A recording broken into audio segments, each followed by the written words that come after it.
Está no ar Gente que Fala, o melhor programa de debates do rádio brasileiro. Gente que Fala tem texto e direção geral do jornalista Fausto Camunha. Gente que Fala reúne de segunda a sexta-feira formadores de opinião para discutir as principais notícias do dia. Gente que Fala tem o selo de qualidade ABCOM.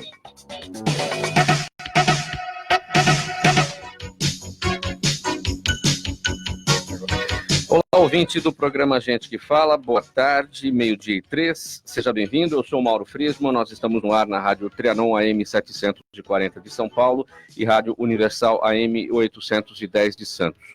Você nos assiste pelas redes sociais, no Instagram e no Facebook. Eu te convido para curtir as nossas páginas, todos os nossos canais na internet e acessar o nosso blog, gentequefala.com.br. Queremos a sua participação, fazendo perguntas aos nossos convidados pelos telefones 3289-3580 e 5052-5555. Hoje, quinta-feira, como de praxe, mais uma edição do Gente do MPD que Fala. É uma parceria nossa com o movimento do Ministério Público Democrático, com o apoio da Câmara Brasileira de Diagnóstico Laboratorial, a CBDL. Eu apresento a partir de agora os nossos convidados de hoje. Aqui à minha esquerda, você que nos vê pelas imagens, o promotor de justiça, Roberto Liviano, ex-presidente do MPD e presidente do Instituto Não Aceito Corrupção. Liviano, bem-vindo mais uma vez ao Gente que Fala. Um grande prazer estar aqui com você, com nossos convidados, com os telespectadores, que tenhamos uma jornada sadia de bons debates. Seguramente. Também conosco, à minha esquerda, a advogada, a doutora Sandra Libarina, especialista em contratos, direito do trabalho e direito eleitoral, e ela integra a Comissão da Mulher Advogada Seccional Pinheiros. Seja bem-vinda, doutora Sandra. Eu agradeço o convite mais uma vez, obrigada. Também conosco aqui agora à minha direita, o advogado, administrador público, doutor Carlos Eduardo Gouveia, presidente executivo da CBDL, diretor do Instituto Ética Saúde.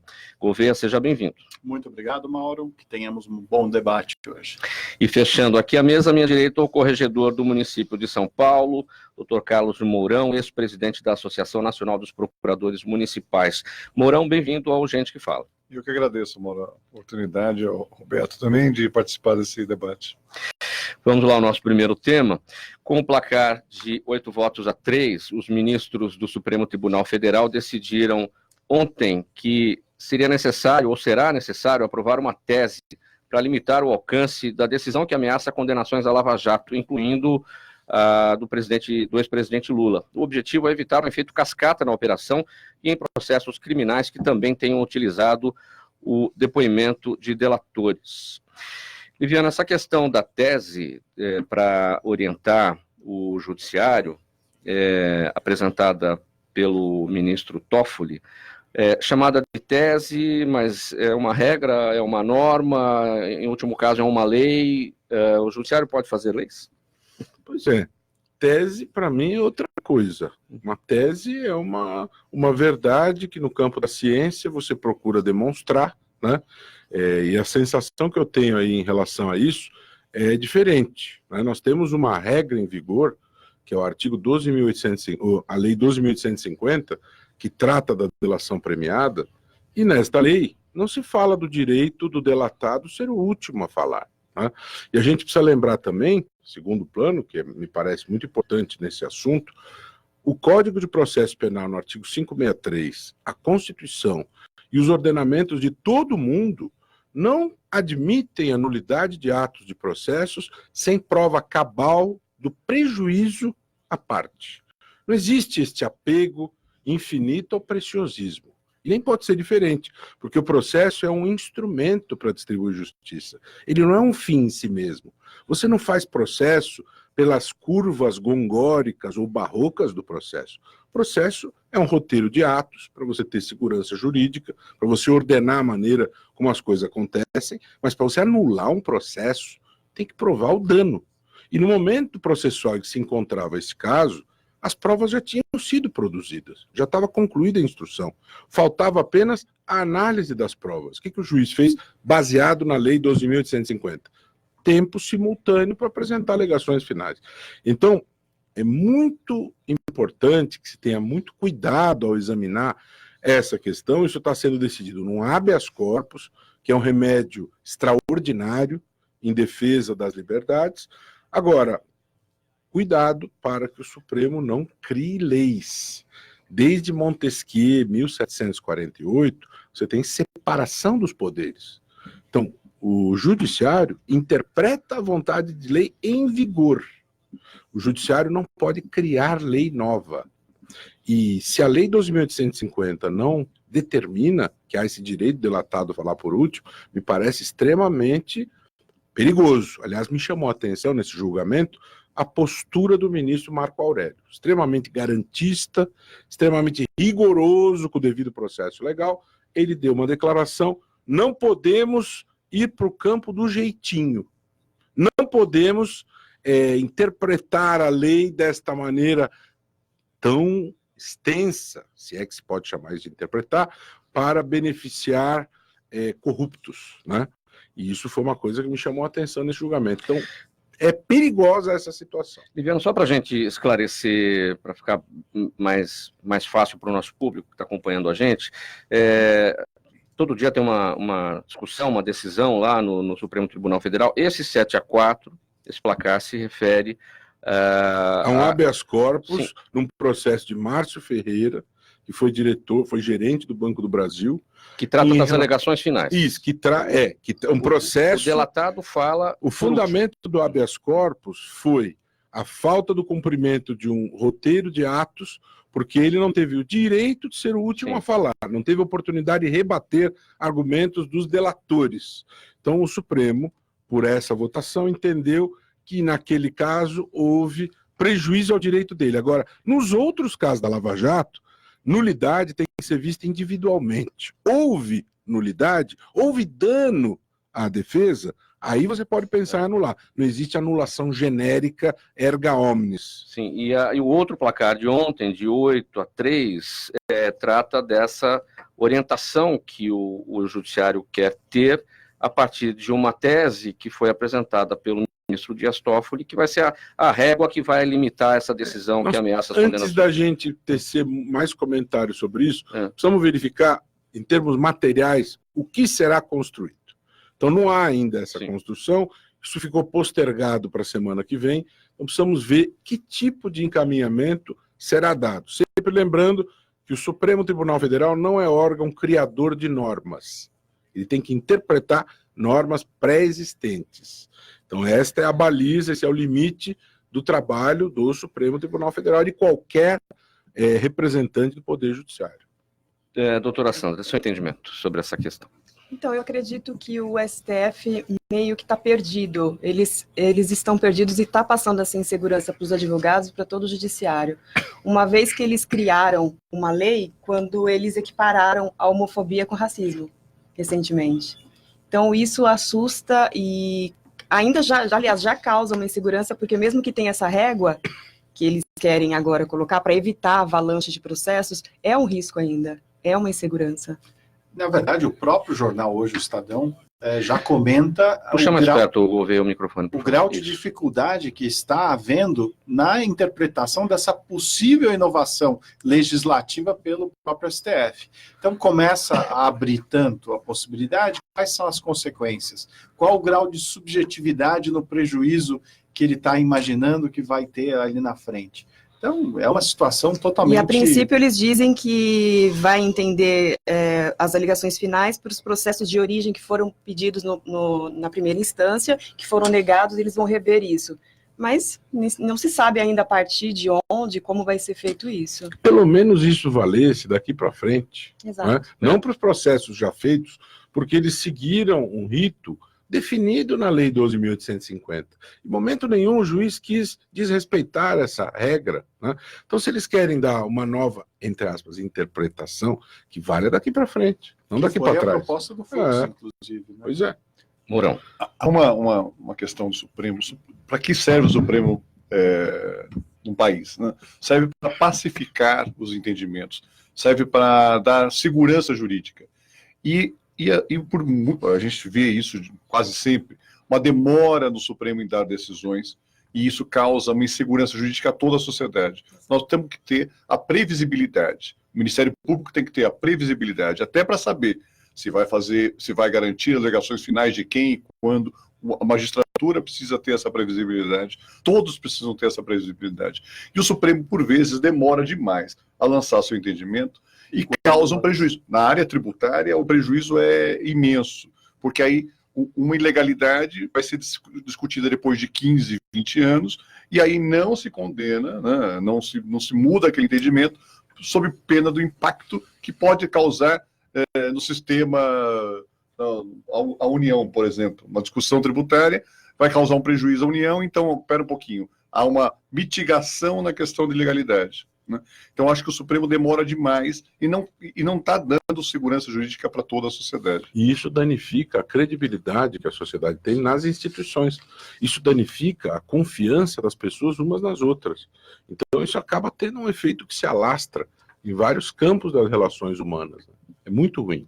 Ainda na seara tributária, como lembrou o Mourão, teve o caso do ICMS, que está lá para ser julgado, da base de cálculo, que, na verdade, tem vários entendimentos do STJ, que julga a ilegalidade da base de cálculo do ICMS, mas por conta de ter um estresse no mercado e de que isso vai causar uma avalanche de processos e vai causar um prejuízo para o Estado, eles estão deixando lá, e já acho que deve ser de 2014, 2015, essa ação do ICMS.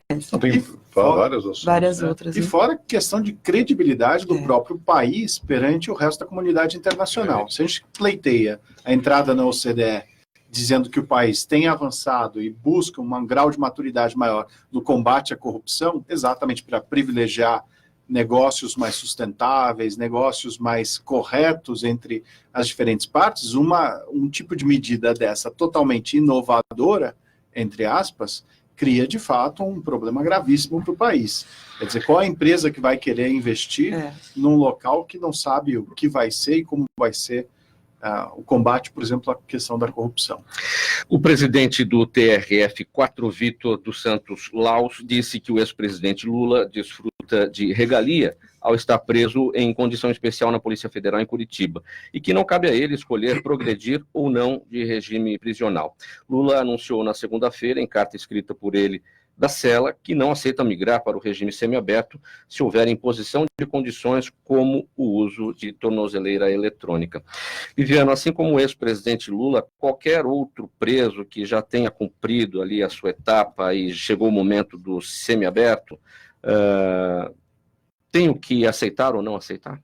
Recusar ou não recusar? Eu acho que o ponto importante a se examinar em relação a isso, você tem relações que se constroem no campo privado e você tem relações que se constroem no campo público. Você tem todo o direito de fazer escolha sobre o que você vai consumir, se você vai na loja A, na loja B, se você vai morar no bairro A ou no bairro B, com quem você vai se relacionar. Isso são escolhas do campo privado.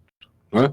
Quando você fala em cumprimento de pena, você está falando uma questão de Estado, é uma questão de interesse público. Quem administra o sistema é o Estado. Né? Não cabe ao preso dizer, não, eu não quero ficar aqui, eu quero morar no bairro A, no bairro B. Isso não existe. Quem administra o sistema é o Estado. Esse é o primeiro ponto. Segundo ponto, o nosso sistema de cumprimento de pena é um sistema progressivo. Nós não temos prisão perpétua e nós temos a progressividade de penas. Nós temos os regimes fechado, semiaberto e aberto, dependendo da gravidade do crime, dependendo da periculosidade do criminoso, ele começa a cumprir a pena num desses três regimes e também da reincidência ou não. Quando ele cumpre os requisitos para a progressão, não é uma faculdade dele ir para esse estágio ou não. Inclusive, pela lei, o requerimento da progressão pode ser feito pelo seu advogado ou pelo Ministério Público. É uma questão de interesse do Estado. Qual é a finalidade da pena? A ressocialização, a reintegração do preso à sociedade. Então, ele cumpre um estágio no sistema fechado, ele vai se progredir para o regime semiaberto. Existe um componente político aí. O ex-presidente Lula, com toda a sua história, com toda a sua origem, a questão do partido que ele comandou a criação, etc., etc., a meu ver, tenta criar um fato político, tenta se martirizar, se vitimizar, e nós não podemos esquecer que há um princípio fundante da nossa Constituição, que é o princípio da isonomia. Todos são iguais perante a lei. Presos são presos. Ele está numa dependência da Polícia Federal porque a condenação dele não transitou em julgado. Então, ele estaria em presídio comum se a condenação fosse já definitiva. Ou seja, cumprir os requisitos, deve ir para o regime semiaberto. Goste ele da ideia ou não, a declaração do presidente do Tribunal Regional Federal é uma declaração condizente com o ordenamento jurídico. Não é o preso que escolhe se ele vai para o local A ou local B. É o sistema de administração penitenciária que decide onde o preso vai cumprir a pena, de acordo com as diretrizes de execução penal estabelecidas no Código Penal, no Código de Processo Penal e na Lei de Execuções Penais. A questão onde ele está preso e onde ele deveria estar preso, no caso do transitado em julgado, uma coisa é ele estar preso porque na segunda instância assim foi definido. Sim. Né? Outra coisa, aí sim o transitado em julgado vai a todas as instâncias para definir qual o local. No início da notícia se fala que ele tem regalias, né? O presidente falou. De fato, ele tem regalias. Quando a sua prisão foi realizada, o então juiz Sérgio Moro permitiu um período para negociar a sua prisão, né? Ele não teve alguém na sua porta cumprindo o mandado de prisão. Então foram deferências que foram dadas a ele por ter sido presidente da República. Mas isso não extrapola este limite, esta margem absolutamente estrita e definida ali. O sistema progressivo vale para todos. Não é só para o João, para a Maria ou para o Pedro. Luiz, ex-presidente, também estão sujeitos ao império da lei. Todos. Sandra, esse componente político que o Liviano destacou. Então, no caso do Lula... Puxa mais para você o microfone, por favor. Tá. No caso do Lula, eu acredito que tem toda a mídia, na verdade, vai em busca disso, os advogados e até alguns juízes também, eu acho que por conta dessa visibilidade.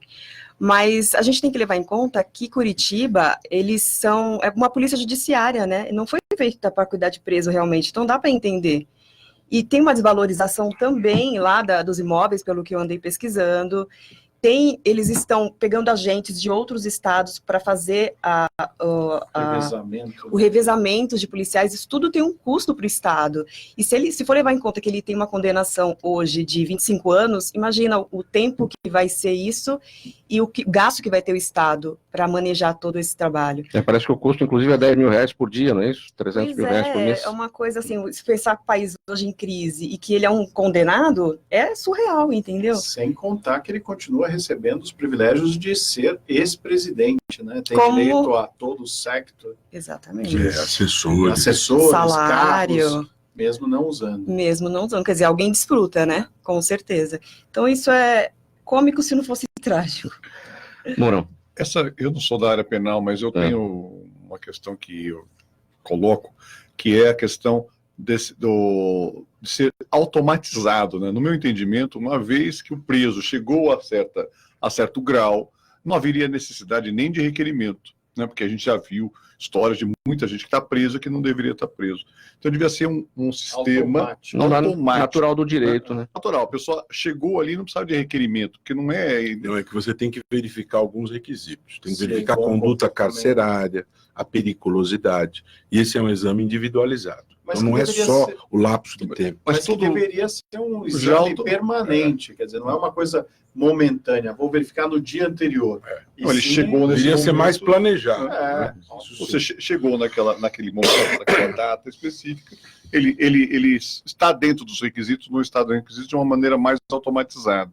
Porque evitaria o custo, né, de manutenção de pessoas presas, ou até a injustiça de manutenção de pessoas presas. E como o Mourão bem falou, não é do penal, também não sou, e eu também vejo, por exemplo, o lado dele não querer um benefício que é dado a ele. Claro que ele vai ter que pagar uma multa, que eu até vi que já tem 2 multas, uma que uma juíza pediu de 4 milhões, 4 milhões, quase 5 milhões, e o Ministério Público também Federal já tem os bens bloqueados para garantir os danos, que ele também tem um outro processo.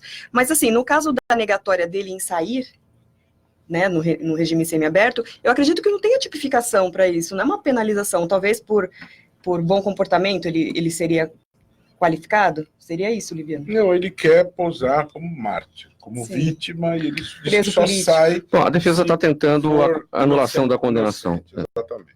Ou sai inocente, ou não sai. Não quer usar tornozeleira, não quer semiaberto. Lembra um pouco, por um outro aspecto, parece uma criança mimada. Diz, não, eu não vou fazer assim. Né? É que aí não é uma questão de mimo infantil. Aí é uma questão de natureza política. De escrever uma narrativa conveniente para o que virá no futuro da nossa história política. Não podemos esquecer que ano que vem é ano de eleições. Né? Haverá embates fortes para escolher prefeitos, vereadores. O país vive um momento politicamente complexo. Né? Então, esse é um jogo todo muito complexo e muito embaralhado, muito difícil. O que é que chega na sociedade, Liviano, de tudo aquilo que a gente viu quando da prisão do ex-presidente Lula em abril do ano passado, ele foi lá para o sindicato, lá em São Bernardo, e teve toda aquela situação para ele ser levado. E agora de dizer que não pretende sair. Olha, eu penso o seguinte, a meu ver, o Lula foi devidamente processado, devidamente condenado, está devidamente preso. Há outras pessoas que deveriam estar seguindo o mesmo rumo e nós temos dificuldades processuais, principalmente impostas pelo foro privilegiado. Algumas pessoas se escondem atrás desse escudo e acabam não sendo alcançadas pela lei. Agora eu penso, vou interpretar a sua pergunta, por que pegam tanto no pé do Lula? Talvez algumas pessoas pensem isso. Porque ele é pior que os outros? A meu ver, tem um ponto que precisa ser levado em conta aí. Se você está diante de um político já tido como um político desonesto, rouba mais fácil, se esse político chega ao poder, desvia e é preso, isso não chega a surpreender muitas pessoas. Agora, quando alguém provém de camadas mais humildes, com compromissos sociais mais profundos, com os vulneráveis, essa pessoa é surpreendida praticando corrupção, isso causa uma consequência social mais profunda, mais rigorosa e é compreensível, né? Porque não era previsível que houvesse esse comportamento de alguém que chegou ao poder lastreada nessa expectativa toda, com toda essa história. Lula veio da pobreza, etc. Então, ele acaba sofrendo uma consequência mais intensa por conta disso. Agora, quero deixar claro que, a meu ver, ele foi devidamente processado, está devidamente preso.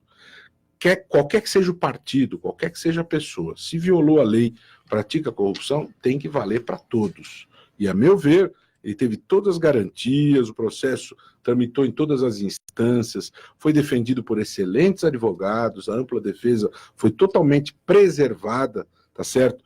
E a sua condenação é absolutamente correta, legal. Agora, pessoas acusadas, condenadas, muitas vezes elas esperneiam, né? Muitas vezes elas lamentam. E os advogados tentam de tudo, porque senão não estão cumprindo o seu papel. O papel do advogado é esse, sob pena de ser o acusado considerado indefeso, né? Então, este é o jogo, esse é o embate de um processo. Agora, eu penso que tem esse aspecto aí em relação à origem, por isso que causa essa reação. Queria o entendimento de vocês todos em relação ao que a gente viu naquela ocasião da prisão, né, ele com a dificuldade para se entregar, e esse momento de ele não querer sair. Sandra. Eu acredito que aquilo foi tudo uma... ele vendeu para a mídia a história de que ele estava sendo preso inocente e que ele estava acho que era no dia do velório, no enterro da esposa, aliás, era da missa. Então ele usou todos esses argumentos para esperar lá, e eu acredito que ali ele enfraqueceu um pouco a justiça, porque nenhum outro preso passou por aquele tipo de situação de esperar ele se entregar a hora que ele quis. Ele almoçou, ele ficou lá à tarde, toda a imprensa, helicóptero, aí sai com escolta, todo mundo Lula não. Então eu acho que foi muito midiático. Vamos ver. O que eu vejo é uma construção de uma história, de um enredo político que vai ser usado, como o Liviano falou, agora nas próximas eleições. Então ele quer sair se conseguir provar que o Moro tinha uma intenção de personificar o Lula como culpado da corrupção no Brasil. Ele vai querer sair se conseguir provar que ele foi julgado injustamente. E não foi. Na verdade, nós tivemos o devido processo legal seguido do começo ao fim. Era numa vara de Curitiba, já que ele não tinha mais o foro privilegiado, que ele tentou ainda, de uma forma escusa, tentar ainda se segurar num eventual cargo como ministro, ou equivalente a ministro, que acabou não dando certo. Todo mundo se lembra do Bessias, né? E no final das contas ele está tentando até agora fazer essa construção. Ou ele sai por cima, que seria benéfico para o enredo político dele, ou então ele não sai. E aí a gente sai de uma situação do hashtag Lula livre o hashtag Lula preso, o que foi comemorado semana passada pelos líderes do PT lá em Curitiba, essa semana. Para finalizar, Mourão. É muito controverso a questão, principalmente sob o ponto de vista de que nós aqui, né, todos nós, se um dia cometêssemos alguma ilegalidade, estivéssemos presos e tivesse a oportunidade de sair para voltar para a família, a gente sairia correndo. Sim. Não pensaria duas vezes. Né? Então ele tem uma posição política e faz de toda a vida uma política. Sempre fez e faz. Fez da prisão e está fazendo agora também, porque ele tem uma posição política.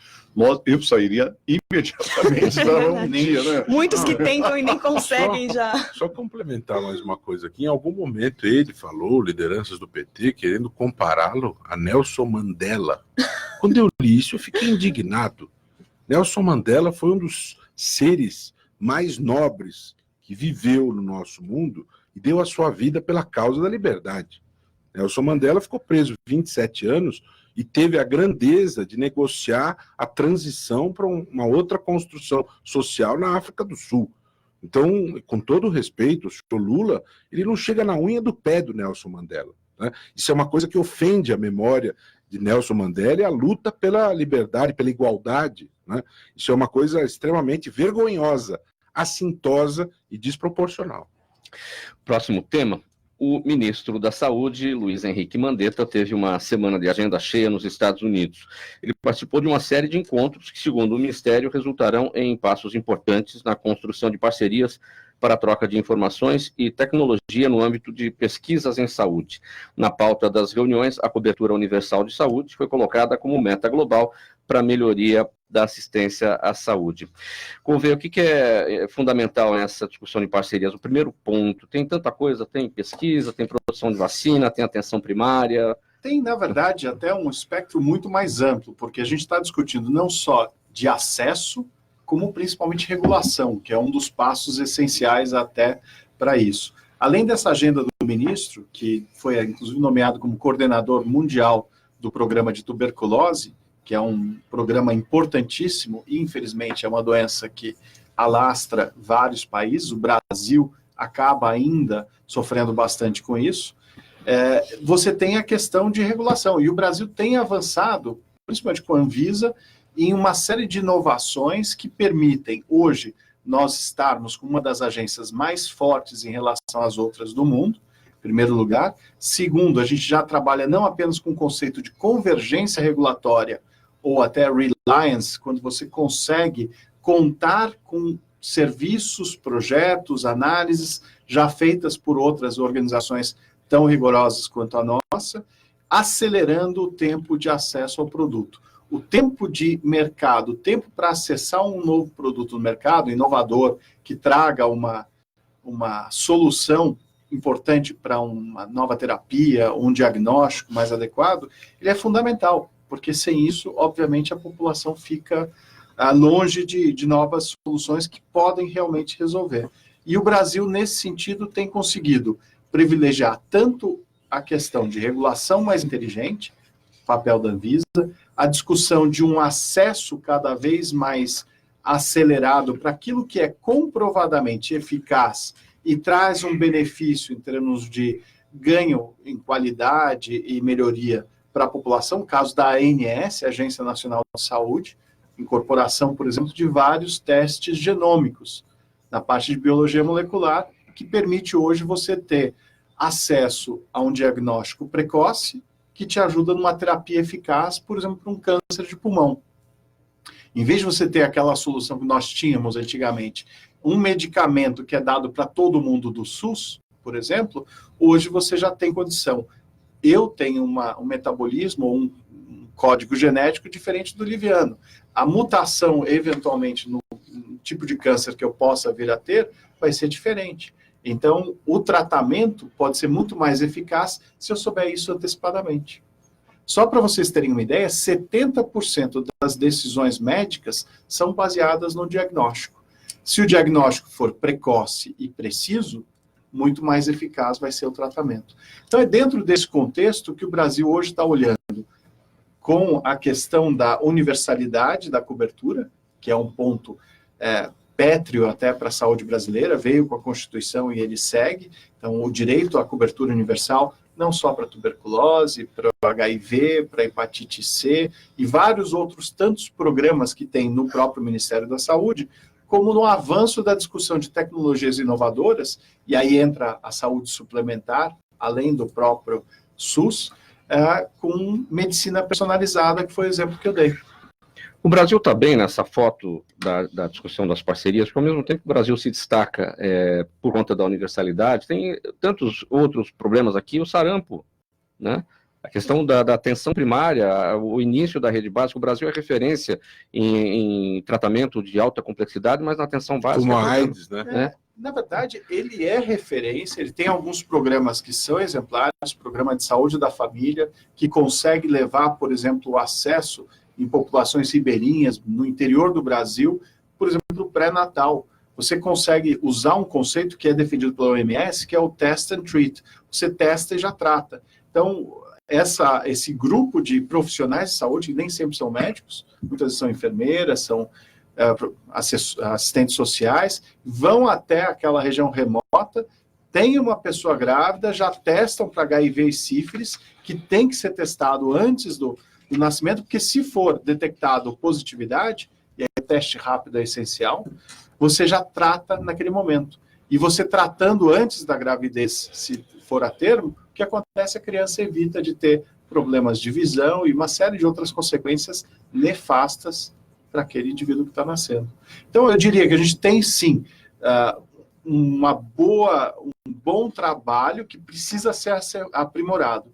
E aí vem a discussão do acesso, inclusive a novas tecnologias e novos ambientes de saúde. É suficiente só hoje a rede de laboratórios que a gente tem? Será que a gente não poderia usar, por exemplo, a rede de quase 80 mil farmácias que estão à disposição como um complemento para esse próximo passo da testagem, com testes rápidos e inovadores? Será que a gente não consegue aprimorar, levando mais profissionais de saúde para absorver, para acolher esses testes que são positivos dentro do sistema? Então, sim, tem, e é isso que está sendo discutido. A Anvisa hoje está revisando a regulação, o Ministério da Saúde está acompanhando, e eu diria que, por exemplo, no caso da oncologia e de doenças raras, a gente tem adotado inovações muito criativas e positivas, como, por exemplo, o compartilhamento do risco. Então, algumas doenças raras que o Ministério está incorporando, ele já chega para a própria indústria que vai ser beneficiada e fala: eu até incorporo, mas eu quero compartilhar o risco de se não der certo com você. E aí já existem modelos que são, de fato, diferentes. Vocês querem complementar o Gouveia ou passamos para o teto do... Não, eu queria só complementar a respeito da medicina, que hoje nós temos 450 mil médicos no Brasil. Quer dizer, quase, acho que mais que dobrou. Tem muitas faculdades de medicina que antes não tinha. Então, eu acho que devia ter uma regulação, alguma coisa mais rígida também para avaliação desses profissionais. Porque, bem ou mal, o SUS tem como base também a medicina. Se o médico não fizer, acompanhado dos exames, uma boa anamnese, às vezes não tem êxito no tratamento e o SUS acaba arcando com toda essa despesa. Próximo tema. Sob o risco de perder o prazo para definir as regras para as eleições do ano que vem, a Câmara dos Deputados aprovou na terça-feira o projeto de lei que fixa o limite de gastos para a campanha. Após muita discussão, decidiu-se pelos valores de 2016 corrigidos pela inflação. Com isso, candidatos a prefeito poderão gastar no ano que vem mais de 50 milhões de reais, valor que supera montantes declarados para as disputas à presidência da República. Ô Sandra, dinheiro privado, né? Dinheiro privado não tem, dinheiro das empresas não tem, mas o dinheiro continua sendo Mas os nosso, empresários podem, né? Porque podem, são pessoa né? física. Mas agora é a gente pagando aqui pelos impostos toda essa dinheirama, né? E o pior é que eles têm um projeto de lei que agora as multas, por exemplo, que o partido, a sigla tiver, vai tirar do fundo partidário. Então eles cometem a infração e o fundo partidário, que é o dinheiro da população, vai pagar por essa multa. Isso já está tramitando. Isso o Bolsonaro vetou. Não, então, mas está tramitando tempo de derrubar, acabou exato. já a anualidade, já não tem mais como. Então, tá vendo? Vai prevalecer a lei aprovada com os vetos do Bolsonaro, De porque 2016. não conseguiram derrubar os vetos dentro do ano necessário antes das eleições. Que é um ano antes. Pelo menos isso. A questão do autofinanciamento. Os candidatos poderem usar seus próprios recursos até o limite, não sei se 10% ou 50%, qual que é a discussão que ficou lá no 10% destaque, né? até o teto, Então, mas assim, na verdade, aí é que não fica uma forma equiparada, porque aquele candidato que tem mais condição financeira vai, com certeza, ter uma divulgação maior, porque ele vai ter o dinheiro para investir. E, teoricamente, o financiamento público era exatamente para democratizar. Para que todos fossem iguais e para que tenha exatamente mais condições de... A distribuição do dinheiro não é equânime para todos os candidatos. Aí teria que, Por conta do fonte teria que partidário. se falar em valor, não em percentual. Senão fica claro, quem tem mais vai dispor de mais. Sim. Fora a escolha dos candidatos que vão ter acesso ao fundo partidário, né? Eu não sei como é que ficou essa discussão. A prefeitura, por exemplo, vai poder gastar até 50 milhões. Quando na presidência, que eles têm muito mais despesa, porque tem que visitar todas as regiões, tem muito mais assessores, eles gastaram entre 2 milhões e meio e 37 milhões e meio. Então, a Prefeitura de São Paulo vai ter um teto bem alto e eles vão gastar, com certeza vai ficar ainda faltando dinheiro para isso, porque eles gastam muito com a eleição municipal. Sandra, por que estamos patinando ainda nessa questão de modelo de financiamento de campanha eleitoral? Ou seja, o dinheiro privado das empresas não, o dinheiro de financiamento com valores nossos também não. É uma tentativa de inibir a corrupção, mas, na verdade, quando eles vão comprar, vamos falar popularmente, comprar o voto, eles vão na comunidade e eles compram ali do chefe da comunidade aquele lote de votos. Então, não tem como você limitar isso. Por mais que você tire de pessoa jurídica, que você coloque pessoa física, o empresário é pessoa física, entendeu? Então, por mais que ele tenha aquele teto, ele pode doar. Então fica muito difícil. Ele doa como pessoa física. Exatamente, doa como pessoa física. Então, na verdade, só não vai doar como PJ, mas a negociação, se tiver que ter uma negociação, vai ter da mesma maneira. E o lote de... Desculpa. Não, tudo bem. E o lote de votos que eles compram nas comunidades é quem tem mais, compra mais, infelizmente. Eu acho que essa questão é primordial, porque a gente passou de financiamento privado para financiamento público, e vai para cá e vai para lá, e a discussão é do financiamento e do uso correto do dinheiro, seja privado ou seja público. E aí que nós estamos com a distorção, que Sandra colocou muito bem, com relação à compra de votos. Exato. Ainda continua acontecendo a compra de votos. Isso aí tanto é que você vê na prestação de contas, né, notas falsas. Só que você não consegue controlar isso. É muito complicado. É muito complicado você ter um controle que você possa aferir e verificar numa quantidade de candidatos enorme, como nós temos, que quem está burlando a lei, quem está comprando o voto. E nós temos que parar com isso. Acho que a sociedade, aí é uma questão da maturidade mesmo da sociedade, as pessoas não se deixarem comprar. Né? Não dá para você comprar, vender seu voto. E agora é por dinheiro. As pessoas recebem dinheiro para votar. O que é um absurdo. Antes era um pé de sapato, depois vinha um outro. Não, agora é dinheiro vivo. Né? Isso é um problema para a democracia. É enorme, enorme. E aí cabe ao próprio eleitor fazer as escolhas. Né? Não vai fazer escolha por causa do dinheiro. Né? E aí está tudo dentro desse contexto de corrupção, de malversação do dinheiro público, e as pessoas acabam, olha, se nada vai adiantar, se a escolha pouco importa, né? Qualquer partido vai roubar, e essa é a consequência, nós estamos vendo, continuamos vendo que as coisas não mudam, né? O PT subiu com a fama de que ia acabar com a corrupção e, na verdade, acabou trazendo muitos casos corruptos, acabou trazendo, acho que, o pior legado, né? É o legado de achar que não tem jeito, né? Acho que esse é o pior legado que tem, todo mundo vai roubar. Agora, um outro governo também caindo nas esparrelas de compra de votos no Congresso, né? Então a gente aí para o eleitor ele vai tentar se garantir, né? Esse qualquer é muito coisa, né? difícil, né? E tem as facções criminosas também, né? Não, isso nem se falar, aí nós estamos aí num que também é campo, dinheiro e que eles elegem hoje muitos candidatos. Igrejas também. Que estão dominando o mercado político. Infelizmente é o mercado. Queria fazer um comentário. Fala, Liliano. Primeiro, concordar totalmente com a avaliação da Sandra, com essas colocações do Mourão, sobre limites de valores de campanhas. Eu acho que vale a pena lembrar, e a gente sempre precisa procurar enfrentar as causas, né? Já várias vezes nós discutimos a reforma política, né? E na última ocasião, em 2017, de novo se apresentou uma proposta que teria a força de mudar esse cenário totalmente, que é a questão da instituição do voto distrital, né? O voto distrital existe na Inglaterra desde o século XII. Nós estamos no século XXI. E há quase 1000 anos, na Inglaterra, se usa com sucesso o voto distrital. E é interessante frisar o poder de controle da corrupção que tem o voto distrital, e por isso que não interessa instituí-lo. Você subdivide o território em porções pequenas e você aproxima o eleitor do eleito. Portanto, você não faz campanhas caras. A campanha é cara a cara. E a cobrança é cara a cara, né?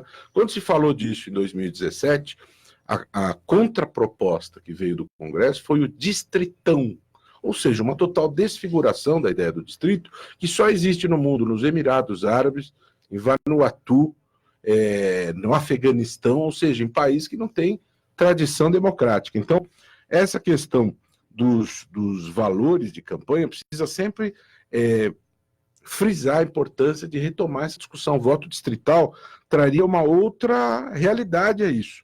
Sobre o autofinanciamento dos candidatos ricos, nós tivemos casos bem recentes que vale a pena ilustrar. Henrique Meirelles para presidente e João Dória aqui no estado de São Paulo, né? Aparentemente, para o cidadão que observa isso, não, mas peraí, foi até bom, ele é rico, né? Então ele colocou o dinheiro dele, é até bom, mas isso é um engano, né? Porque, na verdade, quando o candidato vem e, entre aspas, compra a legenda, ele está subvertendo, sabotando o sistema democrático, né?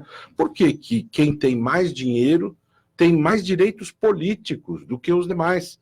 Nós vamos tomar cuidado com isso, de permitir o autofinanciamento, para não retornarmos à aristocracia grega, em que a política era restrita aos ricos e poderosos, né? Então, é necessário ter limites a isso, sim, porque senão você está privatizando o espaço político apenas para aqueles que são os mais ricos.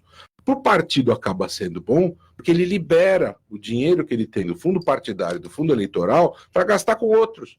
Portanto, ele pode conquistar um espaço político maior se alguém chega e banca a própria campanha.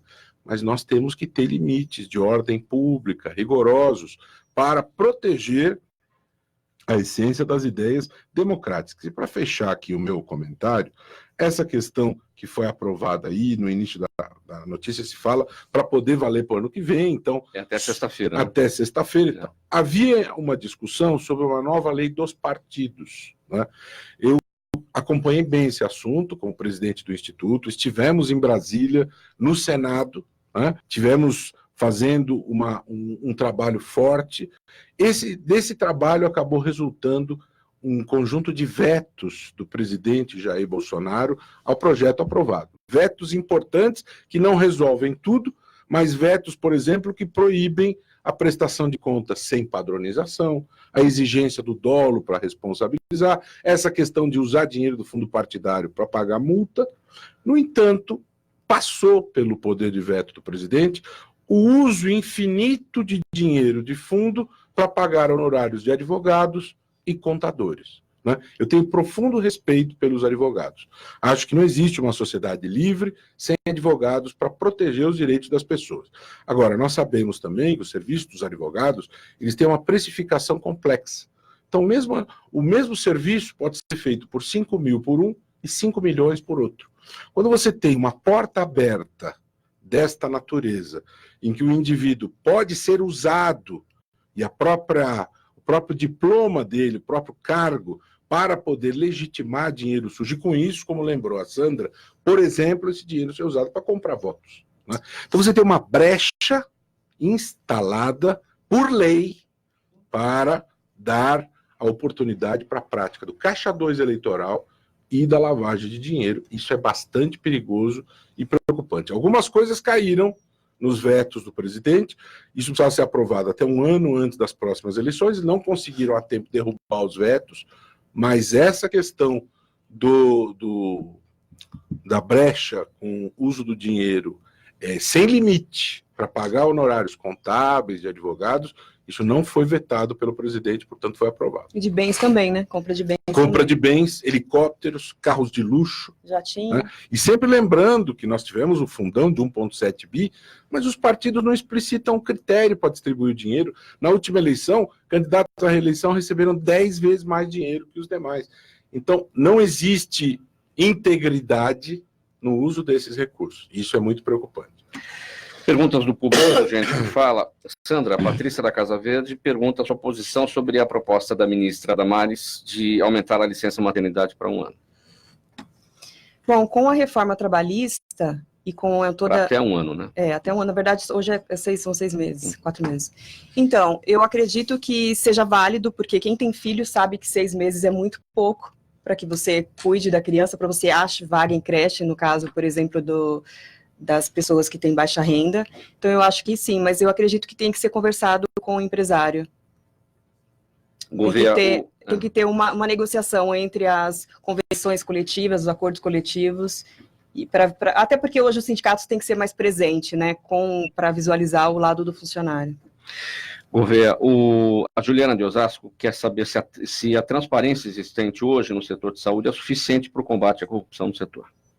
Na verdade, a pergunta é excelente. Existe um grande esforço de todo o setor de buscar cada vez mais transparência através da união de esforços para combate à corrupção em todos os segmentos. Então, respondendo à pergunta dela, hoje ainda não é suficiente, mas o setor há um esforço para isso. Extremamente consciente da importância de que só unindo todos os elos da cadeia de valor, seja fabricante, distribuidor, importador, hospital, laboratórios, operadoras de saúde e até o paciente, por que não chamá-lo também, só unindo todos esses esforços é que a gente vai conseguir. E o Instituto Ética Saúde, ele tem se esforçado exatamente nesse processo.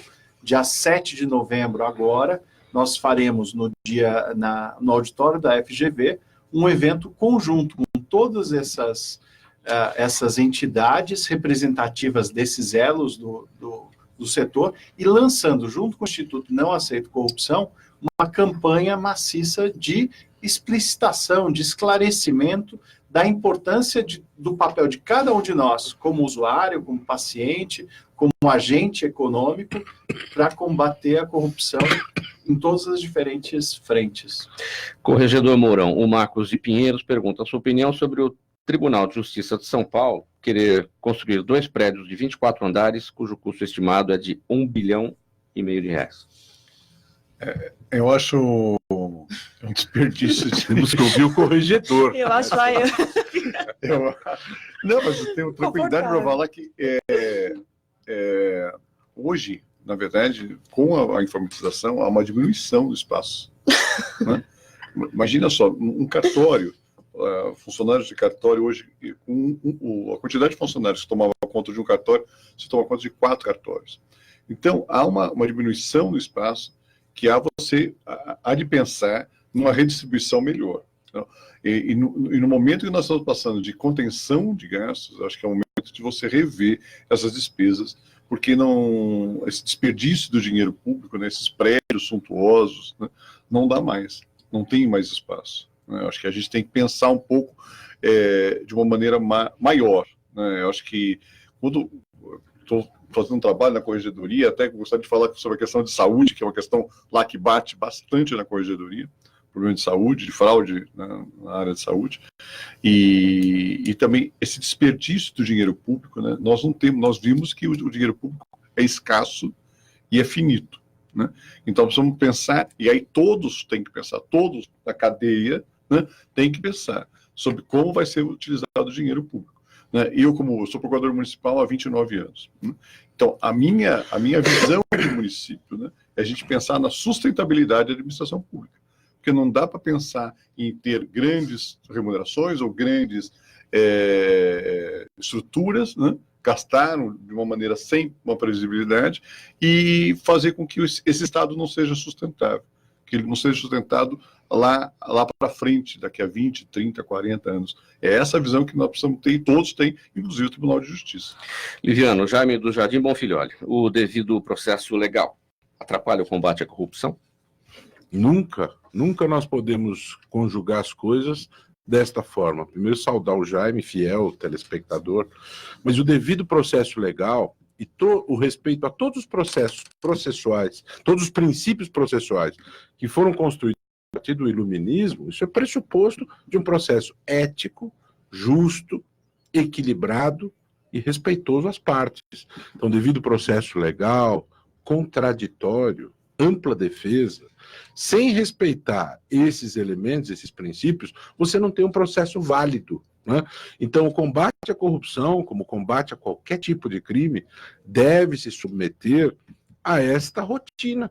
Isso é absolutamente normal. Não há como impor uma pena a um corrupto sem que essa pena tenha sido aplicada no devido processo legal. Eu sou absoluto defensor do respeito irrestrito a esses princípios. O que não se confunde com procurar pelo em ovo, né? A Lei 12.850 não fala no direito do delatado falar por último. Então isso pode ser interpretado como procurar pelo em ovo, excesso de preciosismo. Será que a ampla defesa, o devido processo legal não foram respeitados quando toda a prova foi construída ouvindo a defesa, ouvindo o Ministério Público, e você tem um momento apenas de análise das provas, que aliás há julgados já no tribunal que entendem que essa fase é dispensável. Do ponto de vista legal, não se anula o processo por falta de alegações finais. O juiz pode julgar sem que elas estejam no processo. Se pode julgar sem, qual é a diferença em você dar prazos paralelos ou permitir que fale por ele, criando nova regra? Talvez, Liviano, o Jaime se refira ao tamanho do processo legal, as etapas do processo legal, recursos daqui, embargos dali, enfim, todo esse tempo. Nós precisamos caminhar pela modernização. Hoje você tem o processo digital, você precisa sempre, periodicamente, rever e procurar eficiência no processo. Você não pode ter apego à forma, você não pode dar margem à eternização do processo, mas jamais deixar de respeitar garantias fundamentais. Procurar eficiência, procurar processo racional que atinja a sua finalidade sem desrespeitar garantias das partes. Gente, vamos para as conclusões. Sandra, palavra final. Eu ia falar para o Mourão que seria bom teletrabalho, né? Por conta da quantidade de funcionários que Eu tem. acho. Home office. Home office tem gente que é contra o home office que acha que vai ser escravo do trabalho. Olha. Mas eu acho que para o Estado, né, e a administração privada, as empresas privadas todas, né, hoje as estruturas grandiosas, acabaram com... Sabe, as pessoas não precisam ir mais. Ou seja, você precisa de mais espaço em casa para fazer o home office, né? E deixar as crianças presas em algum lugar que você consiga trabalhar. Mas eu acho, Tem gente que quer sair de casa, né? eu acho interessante que, na verdade, aqui no final, todos nós falamos da questão da modernização, de usar ferramentas cada vez mais tecnologicamente avançadas para o bem dos nossos objetivos. A inteligência artificial já é uma realidade. A internet das coisas também já funciona, seja na área da saúde, seja na questão do sistema judiciário e até em outros aspectos também. Então, usar essas ferramentas, Watson, para a saúde, está lá, já funciona e traz grandes conclusões, acelerando os objetivos. Diz que os robôs ameaçam 50% dos empregos. Dos advogados, inclusive, Manchete. que eles fazem leitura de jurisprudência, parece que 1000 jurisprudências por sei quantos minutos, né? É a tendência, a gente tem que se adequar. Bom, vamos lá. Gouveia estava com a palavra. Encerrou sua despedida. Muito obrigado pelo convite, é sempre um grande prazer estar aqui com vocês, no Gente que Fala, contem comigo. Sua despedida, corregedor. Eu agradeço o convite, Liviano, por estar aqui. Achei importante esse debate, um debate fundamental. A gente está à frente do combate à corrupção, então a gente trocar ideias e unir, né, que a gente possa ter um Estado que chegue mais à sociedade, à população. Sandra, você não tinha finalizado. Sim, agradeço, obrigada pelo convite mais uma vez. Liviano. Muito obrigado aos queridos parceiros aqui. O Gente que Fala, gente do MPD que Fala, existe graças a essa soma coletiva de falas, que possamos continuar, ter o apoio do Ética Saúde, do CBDL, da CBDL, para a gente poder prosseguir. Obrigado, Sandra, Gouveia, Mourão e Mauro pela condução. Até a próxima. Muito obrigado a todos. Promotor de Justiça Roberto Liviano, advogada Sandra Libarina, o advogado administrador público Carlos Eduardo Gouveia, o corregedor do município de São Paulo, Carlos Mourão. Hoje mais uma edição do Gente do MPD que Fala, uma parceria nossa com o movimento do Ministério Público Democrático e o apoio da Câmara Brasileira de Diagnóstico Laboratorial. Na mesa de som, Sérgio Souza, gerente técnico da emissora, também aqui na apresentação Mauro Frisman, pauta e redação Pedro Schiavon, diretora de produção Zenilda Salvato, direção-geral do jornalista Fausto Camunha, do outro lado do Gente que Fala, você ouvinte, a razão da nossa presença aqui. Muito obrigado pela audiência, fique agora com Caio Sorriso, show, tchau, até amanhã.